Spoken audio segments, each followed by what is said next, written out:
Welcome बच्चों, कैसे हो आप सब। आई होप कि आप सभी अच्छे होंगे। मैं Sangeeta from learn hub, the free learning platform, जहां आप पढ़ सकते हैं math science SST absolutely free at learnhub.com। आपके लिए एक इन्फॉर्मेशन है, हमारी न्यू सीरीज आईसीएसई स्टार्ट हो रही है, जहां पर मैथ साइंस एसएसटी के सभी वीडियोस मिलेंगे absolutely free at learnhub.com।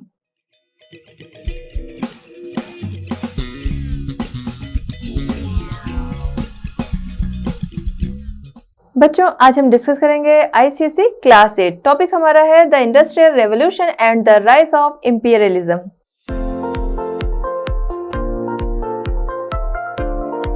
Start करते हैं बच्चों हमारा आज का चैप्टर। देखिए, टॉपिक्स आपके सारे कवर होंगे। क्या क्या टॉपिक्स हैं आइए देखते हैं। सबसे पहले आता है प्री इंडस्ट्रियल रेवोल्यूशन, जहां पर इंडस्ट्रियल रेवोल्यूशन से पहले की क्या कंडीशन थी, किस तरीके से चीजें चलती थी, उसके बारे में डिस्कस करेंगे। फिर आता है इंडस्ट्रियल रेवोल्यूशन। इंडस्ट्रियल रेवोल्यूशन है क्या, ठीक है, साथ ही साथ उसके फीचर्स, फिर कॉजेज, फिर स्प्रेड किस तरीके से हुआ ये, फिर उसके बाद इसका इम्पैक्ट क्या हुआ, इसके बारे में हम लोग डिस्कस करेंगे। फिर आता है लास्ट में आपका the rise of imperialism. Imperialism क्या है, इसके बारे में हम लोग जानेंगे कि क्या है, और साथ ही साथ इसका राइज जो था वो किस तरीके से हुआ। चलिए बच्चों, स्टार्ट करते हैं हमारा आज का चैप्टर। सबसे पहले हमारा टॉपिक है प्री इंडस्ट्रियल रेवोल्यूशन। देखिए, इंडस्ट्रियल रेवोल्यूशन के बारे में हम लोग पढ़ेंगे, थोड़ा सा उससे पहले की चीज जो है वो भी जानेंगे कि उसके पहले की क्या कंडीशन थी, जब इंडस्ट्रियल रेवोल्यूशन नहीं था उसके पहले क्या था। ठीक है, तो यही आपका है, जब हम उसे जानेंगे वही आपका प्री इंडस्ट्रियल रेवोल्यूशन है। क्वेश्चन यहाँ से भी बनता है कि प्री इंडस्ट्रियल रेवोल्यूशन से आप क्या समझते हैं। ठीक है, चलिए अब इसमें सबसे पहला जो हमारा टॉपिक है या फिर कह सकते हैं कि इसके बारे में जब हम समझेंगे तो सबसे पहली चीज हम ये समझेंगे कि मेडिवल पीरियड के जो लोग थे उनका मेन काम क्या था, मेन ऑक्यूपेशन क्या था। तो मेन ऑक्यूपेशन उनका था एग्रीकल्चर। लोग जो थे किसी ना किसी रूप में एग्रीकल्चर से ही जुड़े थे। ठीक है, जैसे एग्रीकल्चर से फसलें जो हैं वो रेडी हो गई, लकड़ियां भी वहीं से मिल रही हैं। ठीक है, तो लोग उन्हीं से ही जुड़े थे, एग्रीकल्चर से। ठीक, तो main occupation of people in medieval period था क्या, एग्रीकल्चर। ठीक है, अच्छा, फिर क्या था कि लोगों के जो भी अगर देखा जाए तो विलेजर्स जो होते हैं उनकी बहुत ज्यादा जरूरतें नहीं होती हैं। ठीक है, तो उस टाइम में तो उनकी जरूरतें जो थी वो और भी कम थी, उनकी नीड्स जो थी वो और भी कम थी, जो थी वो विलेजेस से ही फुलफिल हो जाती थी, क्योंकि वहीं पे उनको वीवर्स मिल जाते थे, वहीं पे कारपेंटर्स मिल जाते थे। तो जो भी काम उन्हें कराने हैं वो अपने से करा लिया करते थे, उन्हें बाहर कहीं जाने की जरूरत नहीं होती थी। यानी कि अगर सही तरीके से समझा जाए तो प्री इंडस्ट्रियल रेवोल्यूशन जब था तो लोग जो थे वो इंडिपेंडेंट थे, कह सकते हैं, है ना, अपने कामों के लिए वो इंडिपेंडेंट थे। हर गांव के अपने ब्लैक स्मिथ होते थे, कारपेंटर होते थे, वीवर्स होते थे, तो जो भी जरूरतें वो गांव में ही पूरी हो जाती थी। अच्छा, इसके अलावा ये लोग जब काम करते थे तो इन्हें कहीं दूर जाने की जरूरत नहीं। जैसे एग्रीकल्चर है, अपने घरों में ही हो रहा है, ठीक है, अपने खेत हैं, लोग वहां पर काम कर रहे हैं, तो उसमें क्या था, घर के और लोग भी मिलके काम कर लेते थे। वीविंग है तो लोग घर से काम कर रहे हैं वीविंग का, तो घर के और लोग भी और लोगों का भी पार्टिसिपेशन उसमें रहता था, लोग मिलजुल कर वो काम कर लिया करते थे, और इसी को कहा जाता था डोमेस्टिक सिस्टम। ठीक है, तो ये भी हो सकता है कि प्री इंडस्ट्रियल रेवोल्यूशन में डोमेस्टिक सिस्टम क्या था, तो डोमेस्टिक सिस्टम यही था कि लोग जो थे वो घरों में ही काम कर लेते थे आपस में मिलजुल के, इसी को डोमेस्टिक सिस्टम कहा जाता था। फिर बात करते हैं increase in foreign trade and commerce. तो धीरे धीरे क्या हुआ कि चीजें जो थी वो बढ़ने लगी। ठीक है, जो लोग शहरों में भी रह रहे थे, ठीक, तो वहां पर भी चीजों की डिमांड बढ़ रही थी।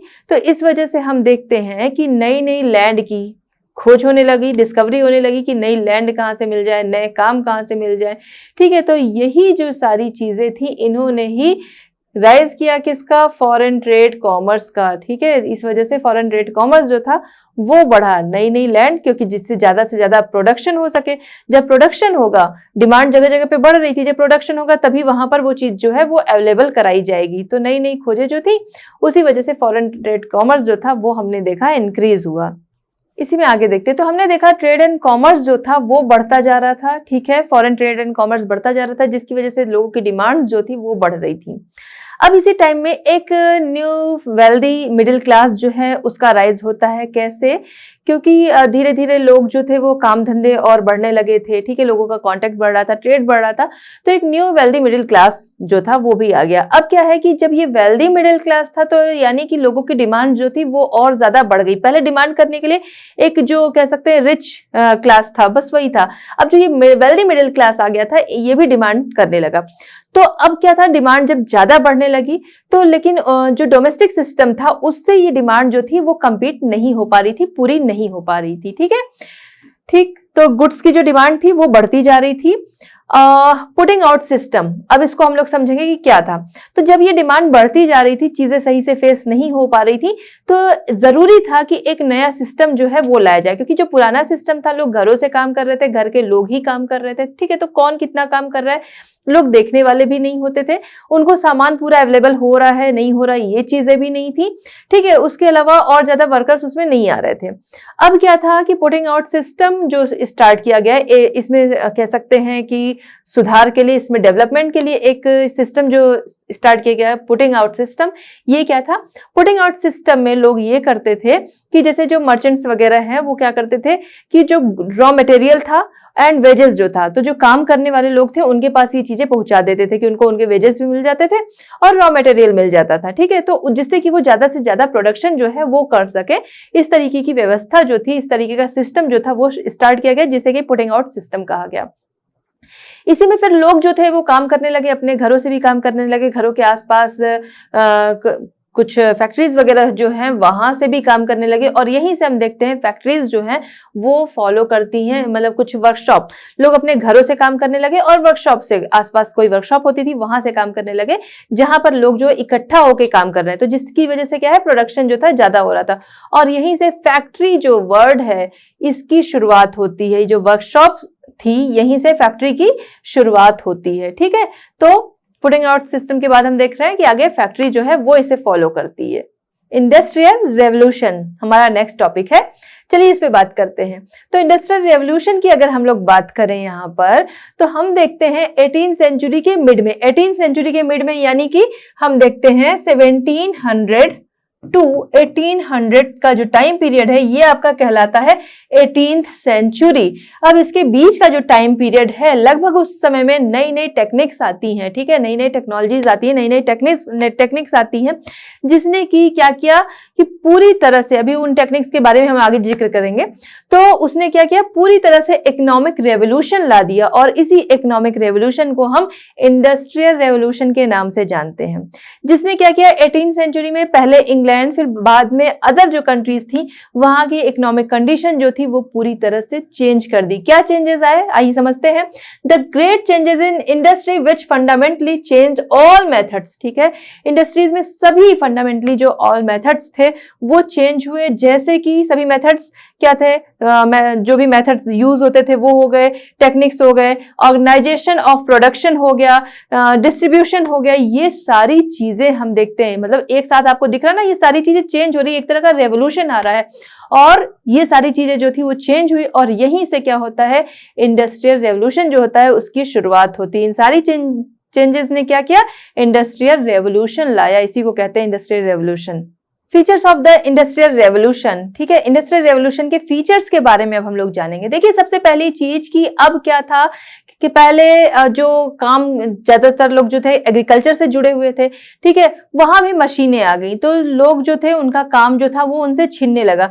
तो लोग अब क्या थे, विलेज से टाउन एंड सिटीज की तरफ आने लगे कि वहां पर उन्हें फैक्ट्रीज जो थी वो डेवलप हो रही थी, वहां पर काम मिल सके। ठीक है, आइए देखते हैं मेन फीचर्स क्या थे इंडस्ट्रियल रेवोल्यूशन के। Domestic system of production was replaced by the factory system. ठीक है, तो डोमेस्टिक सिस्टम जो था प्रोडक्शन का, उसकी जगह उसे रिप्लेस कर दिया किसने, फैक्ट्री सिस्टम में।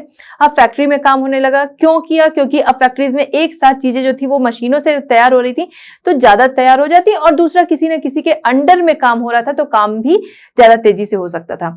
Manual labour was replaced by machines. तो मैनुअल लेबर्स जो थे उनको रिप्लेस किया किसने, मशीनों ने रिप्लेस कर दिया, क्योंकि पहले काम जो था वो ह्यूमन कर रहा था, वो काम धीरे धीरे चल रहे थे, मशीनें एक साथ और तेजी से काम हो रहे थे, इसलिए रिप्लेस कर दिया।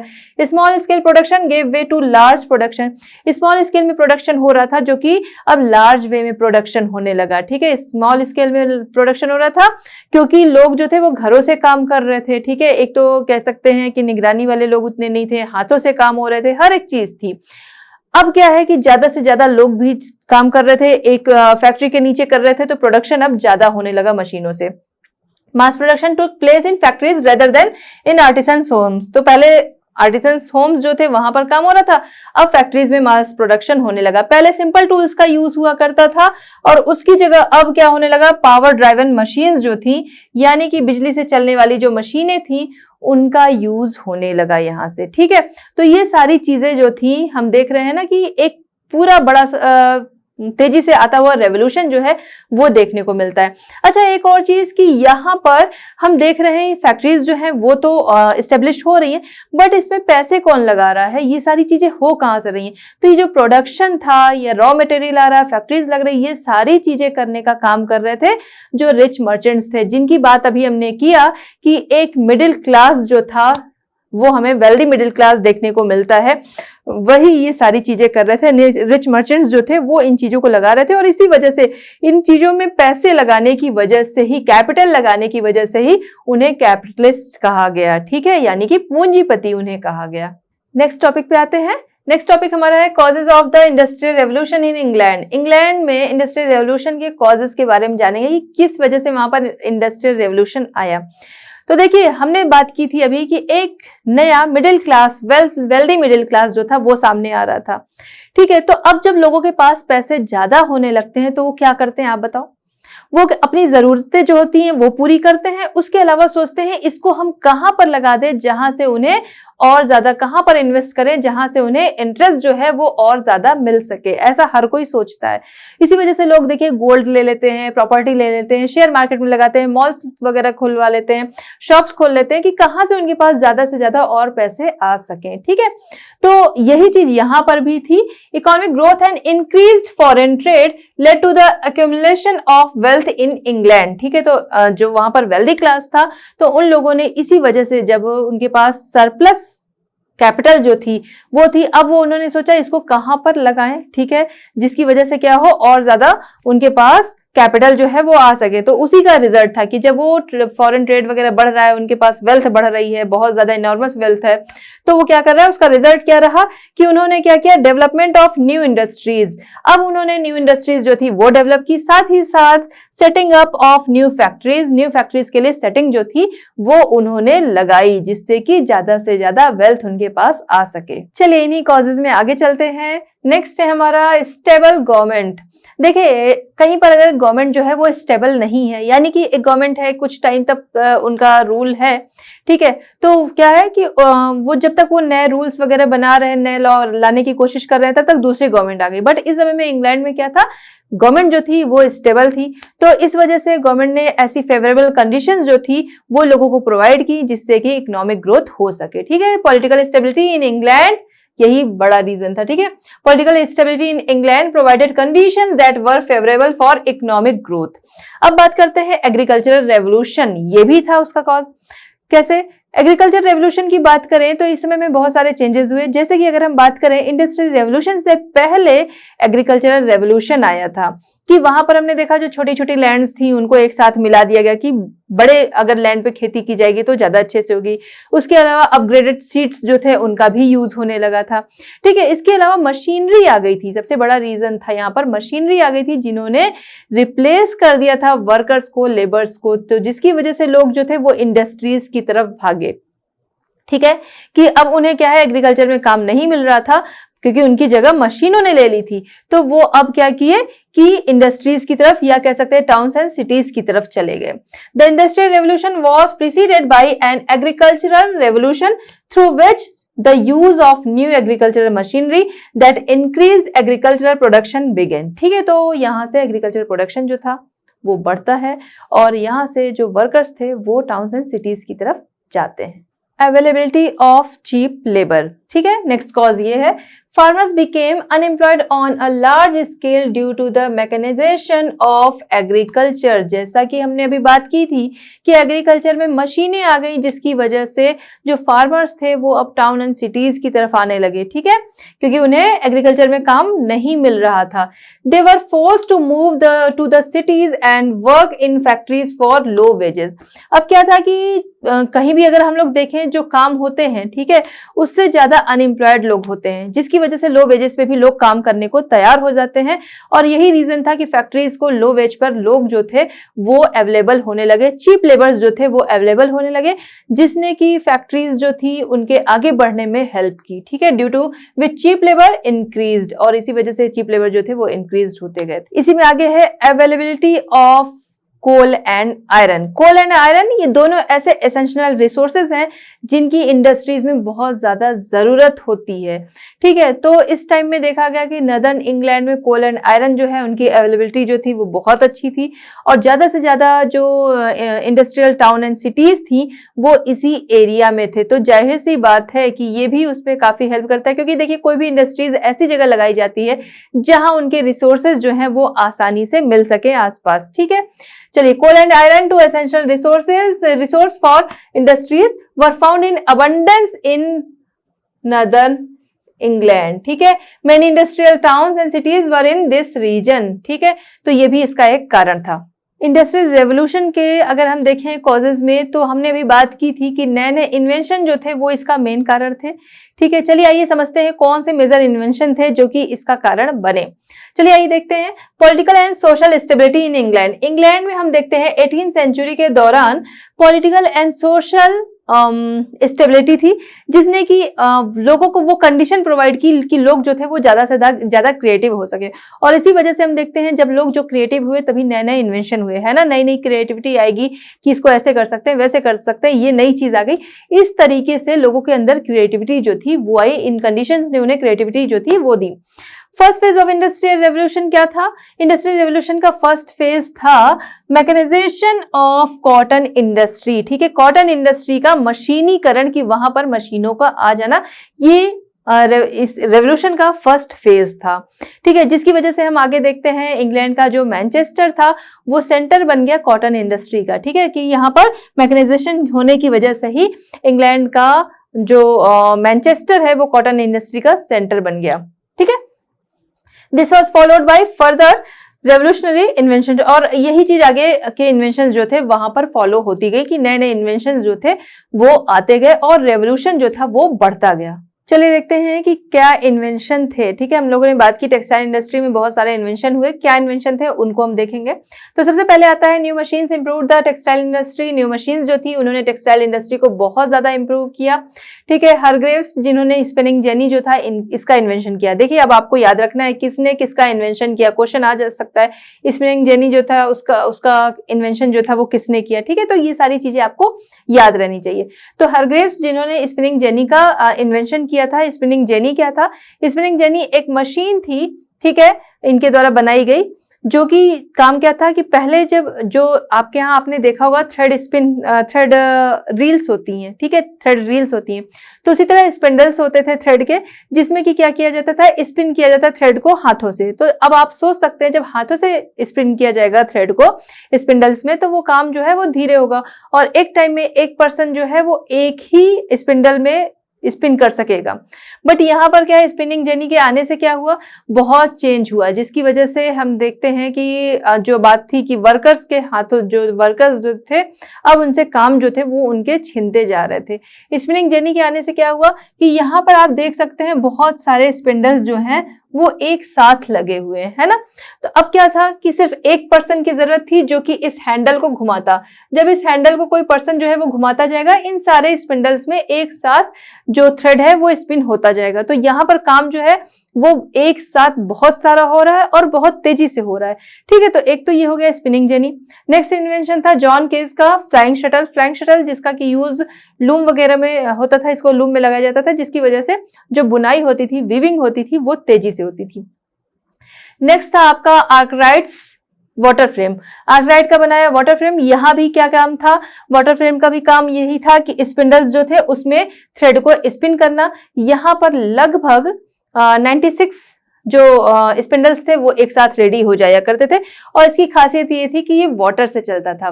ठीक है, नेक्स्ट हम बात करते हैं कॉर्टराइट पावर लूम। कॉर्टराइट का पावर लूम जो पहले क्या था, लूम्स जो थे उसका लोग पहले भी यूज करते थे, बट वो लूम्स पे जो कपड़े की बुनाई होती थी वो क्या थी, लोग अपने हाथों से करते थे। अब क्या था, पावर लूम इसका नाम इसीलिए हो गया कि ये अब बिजली से चलने लगे थे, जिसकी वजह से हम देखते हैं कि काम तेजी से होने लगा था। ठीक है, फिर आता है एली व्हिटनी जो कि कॉटन जिन। ठीक है, एली व्हिटनी के द्वारा कॉटन जिन जो है इसका इन्वेंशन किया गया। कॉटन जिन क्या था तो वो भी हम समझेंगे। कॉटन जिन मतलब ये कि इन्होंने एक ऐसी मशीन जो थी वो इन्वेंशन किया कि जैसे अगर आपने कॉटन देखा होगा रियल में, ठीक है, तो कॉटन जो होता है जब वो प्लांट से मिलता है तो उसमें सीड्स होते हैं, बड़े बड़े ब्लैक ब्लैक से सीड्स होते हैं। तो उन सीड्स को निकालना बहुत मुश्किल होता है क्योंकि कॉटन का जो एक फ्लावर होता है उसके अंदर बहुत सारे सीड्स होते हैं, तो उनको निकालने में बहुत ज्यादा टाइम लगता था। ठीक है, जिसकी वजह से हम देखते हैं उस टाइम के जो फार्मर्स थे, एक टाइम के बाद वो लोग ये भी सोचने लगे थे कि इसमें तो बहुत ज्यादा टाइम लगता है, इस वजह से इसकी खेती जो है वो बंद कर दी जाए। लेकिन फिर उसी टाइम में हम देखते हैं कॉटन जिन जो है इसका इन्वेंशन होता है। यहाँ पर पूरे दिन भर में मतलब इन अ डे क्या किया जाता था कि एक मशीन से 25 kg तक कॉटन सीड्स जो थे वो निकाले जा सकते थे, यानी काम जो था वो इसकी वजह से भी अब तेजी से होने लगा था। तो ये नए नए इन्वेंशन थे जिसकी वजह से जो टेक्सटाइल इंडस्ट्री थी वो तेजी से इंप्रूव हुई। ठीक है, अब किसने क्या इन्वेंट किया था वो आपको याद रखना है। चलिए इसी में आगे और इन्वेंशंस देखते हैं, वो आपको सारे याद रखने, इनमें तो काफी को आप जानते हैं पहले से, कुछ जो नए हैं उन्हें आप याद रखिएगा। ठीक है, चलिए Newcomen, pump, James Watt, steam engine, Davy, safety lamp for increase the production of coal and iron. ठीक है, तो कोल जो है कोल माइन से एक्सट्रैक्ट जो है वो करना, और साथ ही साथ इस कोल एंड आयरन का जो प्रोडक्शन है उसको बढ़ाने के लिए, ठीक है, सेफ्टी लैम्प का इन्वेंशन किया गया था। अब देखिए ये सारी चीजें क्या थी कि नए इंडस्ट्रीज में ये सारी चीजें यूज हो रही थी जिससे कि ज्यादा से ज्यादा प्रोडक्शन जो है वो किया जा सके, लेकिन साथ ही साथ कम्युनिकेशन एंड ट्रांसपोर्टेशन जो था उसे भी बेस्ट बनाना था, उसे भी आगे बढ़ाना था। ठीक है, क्योंकि चीजें जो है वो रेडी तो हो जाएंगी लेकिन एक जगह से दूसरी जगह कैसे जाएंगी, तो उसके लिए भी आगे हम देखते हैं कि कई इन्वेंशन जो थे वो हुए। जॉर्ज स्टीफेंस, स्टीम लोकोमोटिव, ठीक है, जो कि इंजन था एक तरह से, ठीक है, जो कि क्या करता था कि अपना और साथ ही साथ अदर जो ट्रांसपोर्टेशन थे उनकी भी हेल्प करता था उनको खींचने में। फिर जॉन मैकेडम्स, रोड बिल्डिंग टेक्निक्स, ठीक है, थॉमस एडिसन जिन्हें कि थॉमस अल्वा एडिसन के नाम से भी आप जानते हो, इनकैंसेंडेंट लैम्प, फिर ग्राहम बेल्स टेलीफोन, फिर आते हैं मार्कोनीज टेलीग्राफ। तो ये सारे इन्वेंशन जो थे जिन्हें उन्होंने क्या किया, इंडस्ट्रियल रेवोल्यूशन जो था उसे काफी आगे बढ़ाया, और ये कह सकते हैं कि इनकी वजह से, ये सारे रीजन थे जिनकी वजह से इंडस्ट्रियल रेवोल्यूशन जो था वो आगे बढ़ा। नेवल सुपरमेसी की बात करते हैं, ये भी इंडस्ट्रियल रेवोल्यूशन में एक बड़ा कारण था उसको आगे बढ़ाने का। कैसे समझते हैं, तो इंग्लैंड की नेवी जो थी वो पावरफुल थी, स्ट्रॉन्गेस्ट इन द वर्ल्ड थी। ठीक है, तो इसके बल पे इन्होंने बहुत सारे कंट्रीज जो थी उन्हें कॉलोनी बनाकर रखा था। कॉलोनी क्या होता है, अब हम लोग पहले एक बार ये समझ लेंगे कि कॉलोनी क्या होता है। तो जो कॉलोनीज थी ये क्या थे, एक तो देखिए होता है इंपीरियलिज्म, कि जब कोई कंट्री जो होती है स्ट्रॉन्ग कंट्री अदर कंट्री को एक्वायर करती है या उस पर कब्जा कर लेती है तो वो हो जाता है क्या, इंपीरियलिज्म कहलाता है। ठीक है, जब जो स्ट्रॉन्ग कंट्री है जिसने कंट्रोल में रखा है वो वहाँ के रिसोर्सेस को भी अपने कंट्रोल में ले लेती है, वहाँ की इकोनॉमी को भी अपने कंट्रोल में ले लेती है, तो फिर क्या कहलाता है, कॉलोनी। ठीक है, तो जिन्हें उन्होंने कॉलोनाइज कर रखा था, जिन्हें कॉलोनीज बना कर रखा था, वहां से भी इनका वो भी एक बड़ा रीजन था। ठीक है, जिसमें कि इनकी नौसेना जो थी, इनकी नेवी जो थी उसका बहुत बड़ा योगदान था। ठीक है, अब करते क्या थे ये लोग कि एक तो जो अपने यहाँ इंडस्ट्रीज लग गई थी, अपने यहाँ से चीजें रेडी होती थी, उनको अदर कंट्रीज में भेज दिया जाता था जहां जहां उनकी डिमांड होती थी। उसके अलावा क्या था कि डिमांड जो थी बहुत ज्यादा बढ़ रही थी जिसके लिए रॉ मटेरियल बहुत चाहिए होता था। ठीक है, तो जो रॉ मटेरियल चाहिए था कहाँ से लेते थे, जिन्हें उन्होंने कॉलोनी बनाकर रखा था, जिन कंट्रीज को अक्वायर कर लिया था एज अ कॉलोनी, तो वहां से रॉ मटेरियल लेते थे और अपने यहाँ उनको इंडस्ट्रीज में दे दिया करते थे, वहां से चीजें जो थी वो रेडी हो जाती थी। अब रॉ मटेरियल सस्ता होता है, चीजें जब रेडीमेड जो होती हैं वो क्या होती है, वो महंगी होती हैं, ठीक है। तो वहां जब चीजें रेडी हो जाती थी तो अदर कंट्रीज जहां डिमांड होती थी वहां भेजते थे, साथ ही साथ जिन्हें कॉलोनीज बनाकर रखा था तो यहाँ पर भी, यहाँ की मार्केट में भी उन्हें सेल के लिए भेज दिया जाता था। अब देखिए यहाँ से रॉ मटेरियल जो है यानी सस्ती चीज गई, वहां से रेडीमेड होके आया, ठीक है, बन के आया, और फिर उसको यहाँ की मार्केट में बेच दिया जाता था ऊंचे दामों पर, यानी कि ज्यादा कीमत पर, ठीक है। तो उससे भी क्या है कि इनके इंडस्ट्रियल रेवोल्यूशन में इससे भी हेल्प मिली, क्योंकि इससे इनकी इकोनॉमी जो थी वो क्या थी, और स्ट्रांग हो रही थी। आगे देखते हैं spread of the industrial revolution. Industrial revolution जो था वो ऐसा नहीं था कि सिर्फ वो ब्रिटेन में रह गया, अदर कंट्रीज में भी वो स्प्रेड हुआ, ठीक है। बाद में हम देखते हैं हमारी कंट्री में भी आता है, लेकिन किस तरीके से आगे बढ़ता है वो हम लोग समझेंगे कि अदर कंट्रीज जो थी वो कब कैसे इंट्रोड्यूस हुई, ठीक है। तो अगर देखा जाए इंडस्ट्रियल रेवोल्यूशन वो क्या था, वो ऐसा नहीं था कि एक ही टाइम में एक साथ चल रहा था, वो लगातार चलने वाला प्रोसेस था, धीरे धीरे चल रहा था, बट देखा जाए तो अलग अलग कंट्रीज में अलग अलग टाइम पर चल रहा था, ठीक है। तो अदर कंट्रीज जैसे कि हम देखते हैं कि जापान हो गया, फ्रांस, जर्मनी, यूएसए, ये सभी भी मैकेनाइज्ड इंडस्ट्रीज से इंट्रोड्यूस होती हैं, इन जगहों पे भी आता है। जर्मनी की अगर हम बात करें तो जर्मनी में ये बहुत तेजी से नहीं बढ़ा था, लेकिन जब जर्मनी का यूनिफिकेशन होता है, यूनिफिकेशन मतलब कि जर्मनी जो था अलग अलग टुकड़ों में था, ठीक है, जब वो सारे टुकड़े जुड़ गए यानी कि वो एक नेशन सा बन गया, ठीक है। कब यूनिफिकेशन होता है उसका, 1871, ठीक है। तो यहाँ देखिए बीच बीच से कहीं से भी क्वेश्चन आते हैं तो चीजों को थोड़ा सा ध्यान दिया करिए। तो जब जर्मनी का यूनिफिकेशन होता है 1871 में, वहां से क्या होता है कि जर्मनी जो है वो लीड में आ जाता है, ठीक है। Germany became one of the leading industrial nation, ठीक है। तो यूनिफिकेशन के बाद जर्मनी आगे बढ़ता है। फिर हम देखते हैं ब्रिटेन जो कि लीड कर रहा था पहले, अब वो पीछे होने लगता है, और यहाँ तक कि यूएसए जो है वो भी फिर उससे आगे निकल जाता है। यूएसए जिसका कि अगर देखा जाए स्टील और आयरन, ये इंडस्ट्रीज जो थी वो बहुत तेजी से आगे बढ़ रही थी, जिसकी वजह से यूएसए जो था वो भी वर्ल्ड में एक अच्छी खासी लीडिंग जो था वो पा गया। रशियन इंडस्ट्रियलाइजेशन अगर हम बात करें तो रशियन इंडस्ट्रियलाइजेशन की बात करें तो वहां पे ये काफी स्लो था, लेकिन जब रशिया में रेवोल्यूशन होते हैं, कब, रशियन रेवोल्यूशन 1971, ठीक है। तो इस टाइम के बाद हम देखते हैं कि यहाँ भी ये तेजी से आगे बढ़ता है। फिर आगे जापान जो है वहां भी रेवोल्यूशन, इंडस्ट्रियल जो है इंडस्ट्रियल रेवोल्यूशन आगे बढ़ता है, और उसके बाद जापान जो है वो एशिया का नंबर वन क्या है, एशियन कंट्रीज में नंबर 1 इंडस्ट्रियलाइज होके आगे आता है। अब बात करते हैं impact of the industrial revolution. Industrial revolution जो था, अब बात करते हैं impact of the industrial revolution, इसका इम्पैक्ट क्या रहा, ठीक है, उसकी बात करेंगे हम लोग। देखा जाए तो इम्पैक्ट यहाँ पर सभी तरह का था, इकोनॉमिक भी था, सोशल भी था और पॉलिटिकल भी था। हम लोग सब पे बात करेंगे। सबसे पहले देखते हैं कि चीजें क्या चेंज हुई। तो जब इंडस्ट्रियल रेवोल्यूशन आया तो जिस तरीके से लोग रहते थे, एक तरह से पूरी उनकी कंडीशन, उनकी लाइफ जो थी वो पूरी तरह से चेंज हो गई। सबसे पहले इंडस्ट्रियल रेवोल्यूशन जो था अगर बात करें तो वो आया एग्रीकल्चर में, जहां पर क्या था, लोगों का एम्प्लॉयमेंट जो था वो उनसे छिन गया था, ठीक है। तो इकोनॉमिक इफेक्ट जो था वो सबसे पहले पड़ा, हम लोग यहाँ पे बात करेंगे कि इकोनॉमिक इम्पैक्ट क्या रहा। उसमें अर्बनाइजेशन जो है वो सबसे पहले हम लोग देखेंगे कि जब हमने देखा कि विलेजेस की तरफ क्या था, लोग जब अनएम्प्लॉयड होने लगे, दूसरी तरफ इंडस्ट्रियलाइजेशन हो रहा था कहाँ, टाउन्स एंड सिटीज की तरफ, जिसकी वजह से टाउन्स एंड सिटीज जो थी वो डेवलप हो रही थी, ठीक है। तो जो विलेजर्स थे अब वो अनएम्प्लॉयड थे, तो वो क्या करने लगे, वो टाउन एंड सिटीज की तरफ आने लगे, माइग्रेट होने लगे, ठीक है। During the industrial revolution people from villages started migrating to these industrial towns and cities in search of employment search करने के लिए लोग आने लगे। Migration of rural population to cities was an important development of industrial revolution, ठीक है। तो industrial revolution का इंपॉर्टेंट डेवलपमेंट जो था वो क्या था, वो था माइग्रेशन की। लोग जो थे अब काम की तलाश में शहरों और कस्बों की तरफ जाने लगे। नेक्स्ट इंपैक्ट है फैक्ट्री सिस्टम, ठीक है। तो फैक्ट्री सिस्टम, जब इंडस्ट्रियल रेवोल्यूशन आया तो हमने देखा कि ज़्यादा से ज़्यादा चीज़ें जो थी यानी कि गुड्स जो थे उनका प्रोडक्शन कहाँ होने लगा, वो होने लगा फैक्ट्रीज में। चलिए आइए देखते हैं।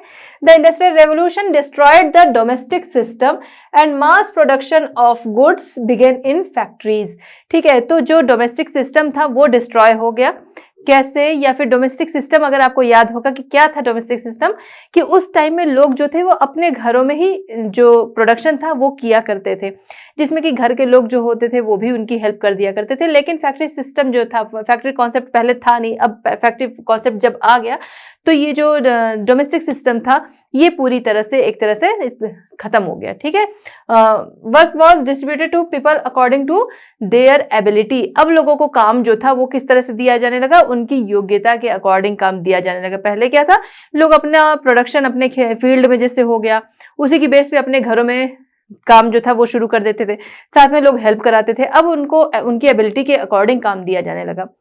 डिवीजन ऑफ लेबर अगर बात की जाए तो यहां पर क्या था, division of labour, specialised work जो था, ठीक है, तो जो कोई ईच पर्सन हो या कोई ग्रुप हो उनको उनके अकॉर्डिंग काम जो था वो दिया जाता था।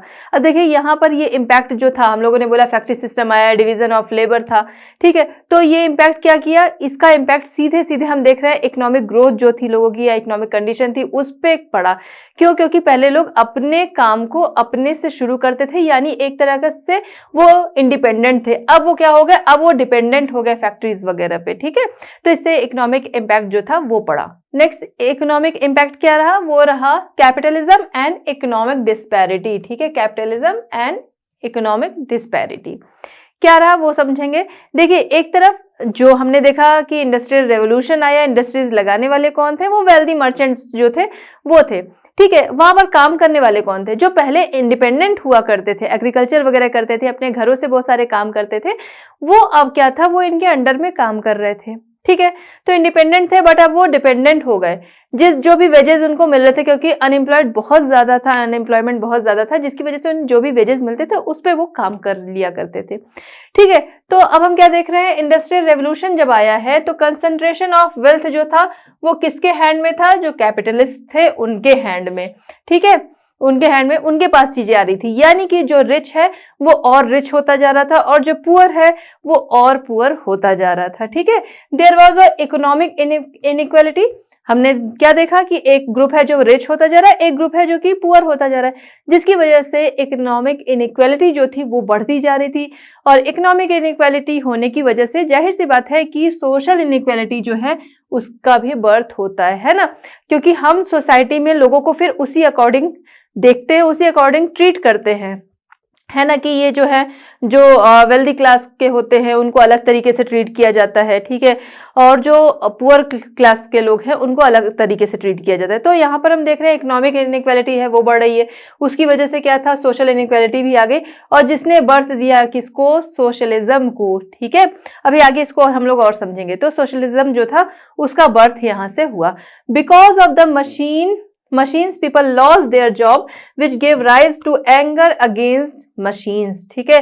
तो क्योंकि जो मशीन्स आई थी उन्हीं की वजह से लोगों की जॉब जो थी वो गई थी, लोगों ने अपनी जॉब उसी की वजह से खोई थी। इस वजह से लोगों का जो एंगर था वो किसके अगेंस्ट था, वो इन्हीं मशीन्स के अगेंस्ट था, क्योंकि इनके आने की वजह से उनकी जॉब चली गई। अब बात करते हैं expansion of trade and commerce. Trade and commerce का एक्सपेंशन, उसका विस्तार, ठीक है। तो लार्ज स्केल पर प्रोडक्शन हो रहा था गुड्स का, ठीक है, जो कि वजह बना किसका, expansion of trade and commerce का। जो सरप्लस गुड था, सरप्लस गुड्स मतलब कि उनके यूज के अलावा जो बन रहा था, बहुत ज्यादा प्रोडक्शन हो रहा था ना, तो सरप्लस जो गुड्स था उसको वो क्या कर रहे थे, अदर कंट्रीज में सोल्ड कर रहे थे, ठीक है, वहां पर उसे बेचा जा रहा था। इसके अलावा इसमें और ज्यादा जो ट्रेड एंड कॉमर्स का एक्सपेंशन था, इसमें और ज्यादा तेजी आई किसकी वजह से, इन्वेंशन ऑफ स्टीम शिप, ठीक है। तो स्टीम शिप की वजह से और ज्यादा तेजी आई, किससे चीजें जो थी वो और जल्दी और सेफली पहुंचने लगी, ठीक है। तो अब क्या होने लगा कि प्रोडक्शन जो था वो और ज्यादा होने लगा, प्रोडक्शन और ज्यादा किया जाने लगा। अब मार्केट जो उनके पास पहले से थी लेकिन प्रोडक्शन जो था वो और ज्यादा हो रहा है, उसके लिए मार्केट और ज्यादा चलना चाहिए, जिसके लिए जो यूरोपियन कंट्रीज थी उनके अंदर कंपटीशन होने लगा। जो दूर की लैंड्स हैं, यानी अदर कंट्रीज जो थी दूर की लैंड, उनको अक्वायर करने के लिए कंपटीशन होने लगा। अक्वायर क्या, कॉलोनीज बनाने के लिए, ठीक है। अभी कॉलोनीज के बारे में हम लोगों ने बात की थी ना कि कॉलोनीज क्या होता है। तो जो यूरोपियन कंट्री थी उनके अंदर कंपटीशन जो है वो शुरू हो गया कॉलोनीज बनाने के लिए, अदर जो लैंड थी उनको। क्यों? क्योंकि जिससे कि जो उनका सरप्लस गुड है वो वहां पर सोल्ड कर सके, नहीं, सिर्फ यही रीजन नहीं था, रीजन ये भी था कि उनको सोल्ड कर सके, साथ ही साथ रॉ मटेरियल की भी बहुत जरूरत है क्योंकि प्रोडक्शन बहुत ज्यादा हो रहा है, तो वहां पर अपनी बनी हुई चीज जो है वो भेज सके, वहां की मार्केट में बेच सके, और साथ ही साथ वहां से रॉ मटेरियल जो है वो अपनी कंट्रीज में ला सकें। ठीक है, तो इसलिए उनके अंदर कंपटीशन जो था वो बहुत ज्यादा हो गया। अब ये कंपटीशन जो बढ़ने लगा उससे हुआ क्या, आइए देखते हैं। Colonial rivalry between industrial nation eventually led to world war first. ठीक है, तो हम देखते हैं जो कॉलोनीज बनाने का कंपटीशन था, इसकी वजह से ही आगे हम देखते हैं फर्स्ट वर्ल्ड वॉर होता है, या फिर कह सकते हैं फर्स्ट वर्ल्ड के रीजन में एक फर्स्ट वर्ल्ड वॉर जो था उसके रीजन में एक रीजन जो था वो ये भी था कि जो लैंड्स थी, अदर कंट्रीज की लैंड, उनको एक्वायर करना। अब बात करते हैं सोशलिज्म की। तो सोशलिज्म क्या रहा?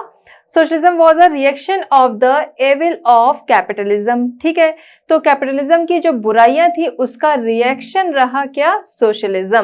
ठीक है, समझ में आ रहा है?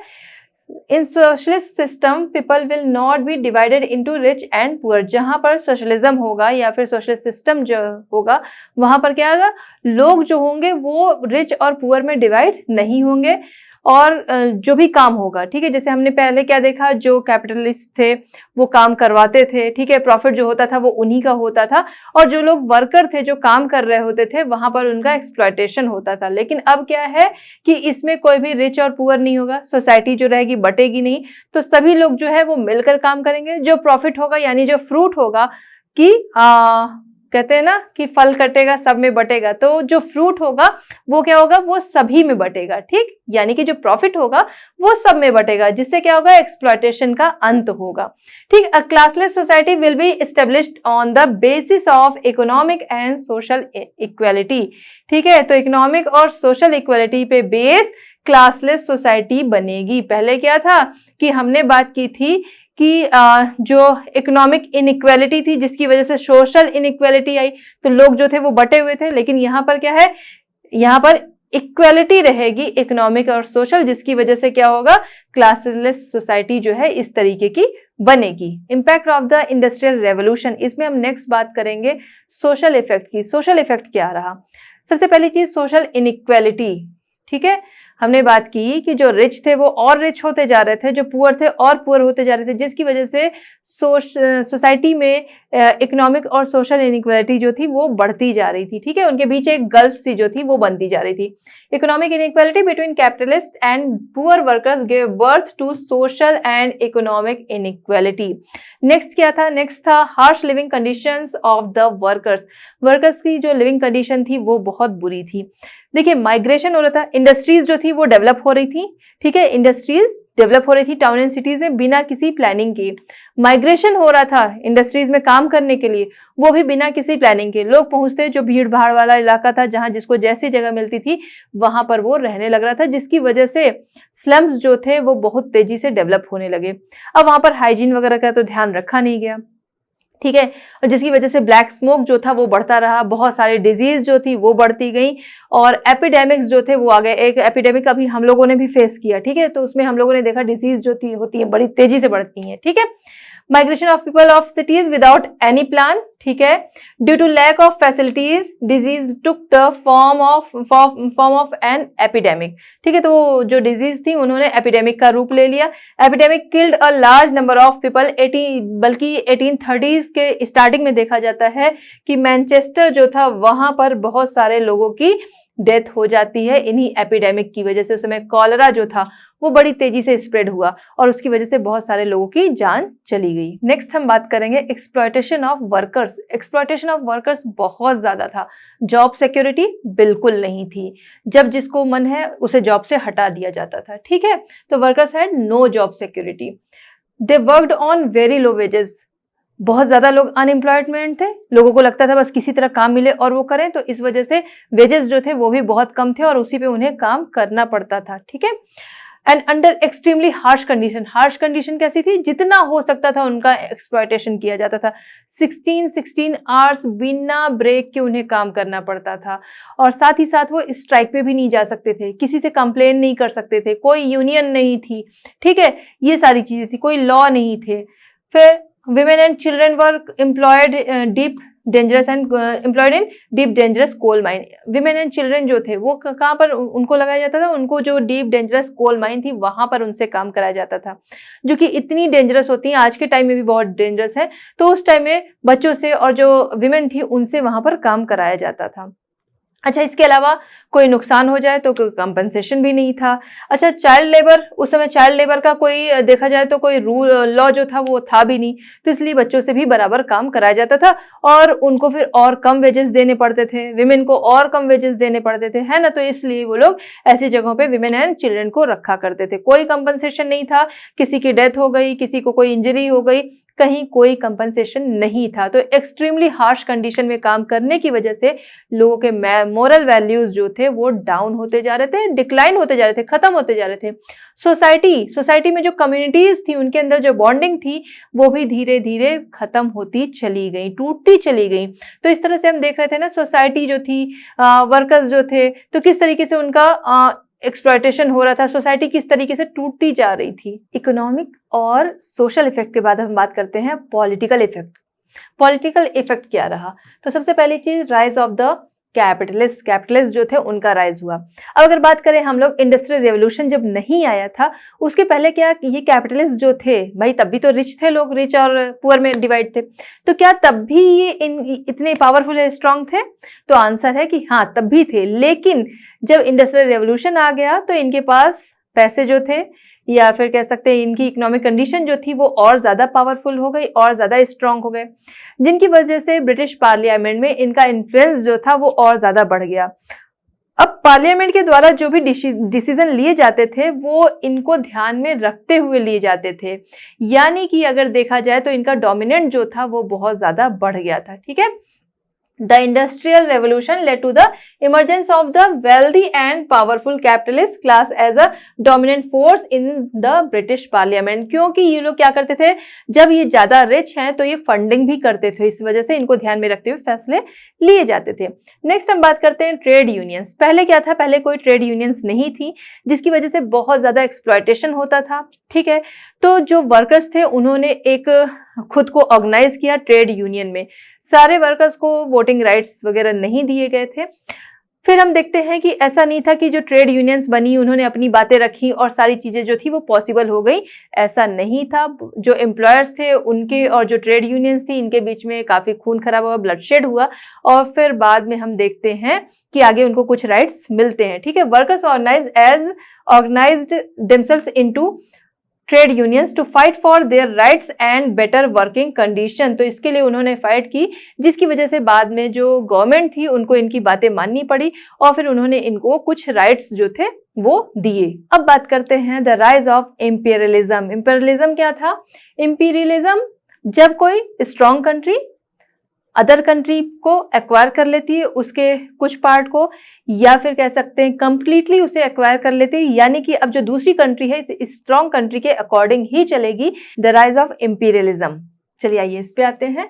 तो इंपीरियलिज्म का उदय किस तरीके से हुआ वो समझेंगे। तो इंपीरियलिज्म क्या है बच्चों, हम लोगों ने पहले भी डिस्कस किया, जब एक स्ट्रॉन्ग कंट्री अदर कंट्री को एक्वायर कर लेती है, ठीक है, उसके कुछ पार्ट को, या फिर कंप्लीटली उसे एक्वायर कर लेती है, यानी कि अब जो स्ट्रॉन्ग कंट्री है उसके अकॉर्डिंग ही दूसरी कंट्री को चलना पड़ेगा, ये कहलाता है इंपीरियलिज्म। ठीक है, imperialism refers to colonialism which is the method or practice by which a powerful country controls another country partially or completely। ठीक है, तो जब क्या रहता है, कंट्रोल रहता है पार्शली या कंप्लीटली एक पावरफुल कंट्री का।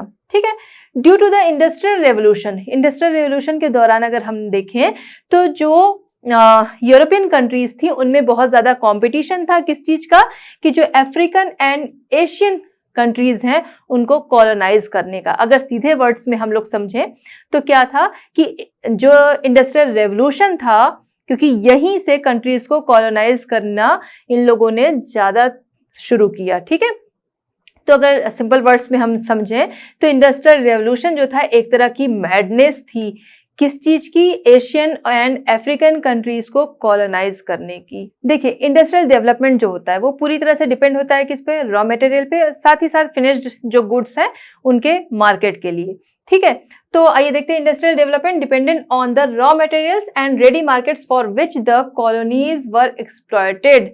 ठीक है, तो जिन कॉलोनीज को ये एक्सप्लॉयटेड कर रहे थे, जिनका शोषण कर रहे थे, वहीं से क्या करते थे, रॉ मटेरियल लेते थे। जब चीजें अपने यहाँ रेडी हो जाती थी, उन फिनिश्ड गुड्स को इन्हीं कॉलोनीज में लाकर सेल किया करते थे। साथ ही साथ अब इनको कॉलोनाइज करके रखा था, तो यहाँ की जो कैपिटल थी, ठीक है, जो सरप्लस कैपिटल थी, उसे भी अपने लिए ये यूज कर सकते थे। अब इसी वजह से जो यूरोपियन कंट्रीज थी, उनमें फाइट थी कि ज्यादा से ज्यादा जो एशियन और अफ्रीकन कंट्रीज हैं, उनको हम लोग क्या करें, उनको हम लोग एक्वायर कर लें, उनको हम लोग कॉलोनाइज कर लें। क्योंकि देखिए फायदे हर तरह के मिल रहे थे कि इंडस्ट्रीज जो थी उनकी इसी वजह से बढ़ रही थी, रॉ मटेरियल मिल रहा है, साथ ही साथ मार्केट भी मिल जा रहा है, उसके अलावा कैपिटल जो सरप्लस कैपिटल है वो भी मिल रही है। इसी वजह से जो most of the European countries थी, उनके अंदर फाइट होने लगी इसी चीज को लेकर। By the end of the 19th century the imperialist Nations of Europe had colonised almost all of Asia and Africa. और इसी वजह से फाइट करते हुए इन लोगों ने ज्यादा से ज्यादा एशिया और अफ्रीकन कंट्रीज जो थी, इनको एक्वायर कर लिया था या इनको कॉलोनाइज कर लिया था। ठीक है, अब ये कंपटीशन जो था वो बढ़ता जा रहा था कि ज्यादा से ज्यादा लोग जो कंट्रीज हैं उनको हम लोग कॉलोनाइज कर लें। और ये इतना, जिसकी वजह से अक्सर इनके बीच में वॉर हुआ करते थे, और ये वॉर धीरे धीरे इतने बढ़ गए, और यही सबसे बड़ा रीजन बना क्या, कॉलोनाइज करना, एशियन और अफ्रीकन कंट्रीज को कॉलोनाइज करना ही सबसे बड़ा रीजन बना किसका, 1914 फर्स्ट वर्ल्ड वॉर का। ठीक है, the competition of colonize was one of the reasons for the outbreak of world war 1 in 1914। ठीक है, तो वर्ल्ड वॉर 1 जो हुआ था 1914 में हुआ था, और उसका बड़ा रीजन यही था इनके द्वारा कॉलोनाइज करना एशियन एंड अफ्रीकन कंट्रीज को। By the middle of the 19th century वाला जो टाइम था, इस समय ब्रिटिश जो थे उन्होंने इंडिया को कॉन्कर्ड कर लिया था, इंडिया पे कब्जा कर लिया था, उसे कॉलोनाइज कर लिया था। ठीक है, 19th century के मिड में हम क्या देखते हैं कि उस समय इंडिया में किसका रूल चल रहा था, उस समय तक, उसके पहले तक क्या था, यहाँ पे जो रूलर्स थे उनका रूल चल रहा था। इंडिया का जो लास्ट रूलर था उसका नाम था बहादुर शाह जफर। ठीक है, तो ब्रिटिशर्स जो थे पूरी तरह से इंडिया को कॉन्कर कर लिया, जो उसे कॉलोनाइज कर दिया, उसकी जो भी चीजें थी, ठीक है, जो इकोनॉमिक या रिसोर्सेज जो थे, सब कुछ अपने हाथों में ले लिया। और इस तरह से इंडिया जो था वो ज्वेल बन गया। इंडिया ज्वेल बन गया ऐसा नहीं, अपने में ज्वेल बन गया। अपने में ज्वेल तो इंडिया हमेशा से था, इसी वजह से इंडिया को सोने की चिड़िया कहा जाता था। लेकिन जब ब्रिटिश जो था उसने कॉन्कर कर लिया इंडिया को, तो इंडिया जो था वो ब्रिटिशर्स का ज्वेल बन गया। ठीक है, Britain was transformed into an international economic giant. ठीक है, तो ब्रिटेन जो था उसका ट्रांसफॉर्मेशन किस में हो गया, इंटरनेशनल इकोनॉमिक जायंट, क्योंकि वो ज्यादा ज्यादा लोगों को कॉलोनाइज करके रख रहा था। Britain overtakes in the race of supremacy. Supremacy race उस समय चल रही थी। अभी हम लोगों ने बात की ना कि जो यूरोपियन कंट्रीज थी उनमें फाइट थी, उसमें ये था कि पावरफुल कंट्री वही है जो कि ज्यादा से ज्यादा लोग को कॉन्कर्ड करके रख सके। ठीक है, तो ब्रिटेन उसमें सबसे आगे निकल गया and emerge as the biggest and most powerful empire conqueror in the world. ज्यादा से ज्यादा लोगों को कॉन्कर करने में सबसे ज्यादा आगे आया Britain. The British empire in India by its influence enslaved India, a great nation with a glorious heritage, and turned it into a colonial economy for about 200 years. ठीक है, तो इंडिया जो कि इतनी पावरफुल उसकी कह सकते हैं कि इतनी ग्लोरियस उसकी हेरिटेज थी, वो 200 ईयर्स तक के लिए इन ब्रिटिशर्स के अंडर में गुलाम बनकर रह गया। तो बच्चों, इस तरह हमारा ये चैप्टर होता है कंप्लीट। मिलते हैं नेक्स्ट चैप्टर के साथ at learn hub. Learn hub free है पर बेस्ट है। Thanks for watching.